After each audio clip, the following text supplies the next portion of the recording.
Disease cluster investigations, I think especially childhood cancer cluster investigations, are inherently unsatisfying and difficult.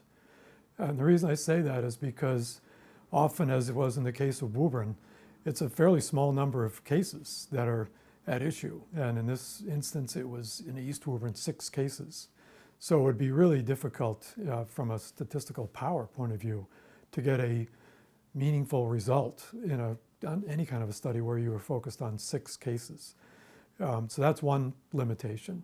And the other is the obvious one, which is what are the exposures, and do we even have information about the exposures that can be associated with this outcome? And often the exposure information is either not there, or if it was there, it's gone. And so you have to try to find historical records. People's recollections may be faulty as to what was in the environment or in people's homes, for that matter, years before.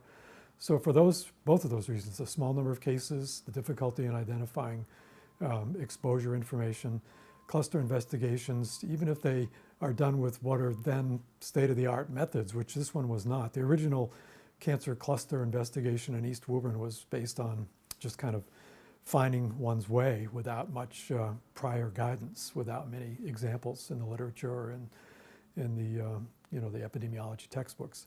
So that's how it started. And then subsequently, there was information about water contamination.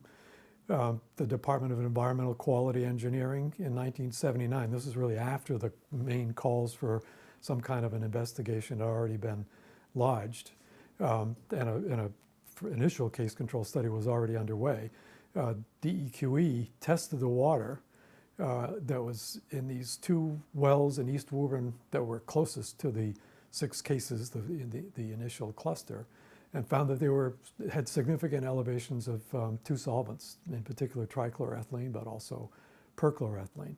So that became then the focus of, well, is there something that we can do to model who was exposed in a case control study, who was exposed to the water from these 2 contaminated wells?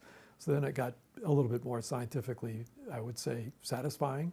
And even after that, there was a study done by Lagakos and colleagues at Harvard School of Public Health that incorporated the water model, the initial water model, and did find an association, statistically at least, between exposure to contaminated water from wells G&H and subsequent diagnosis with childhood leukemia and other childhood illnesses and even adverse birth outcomes.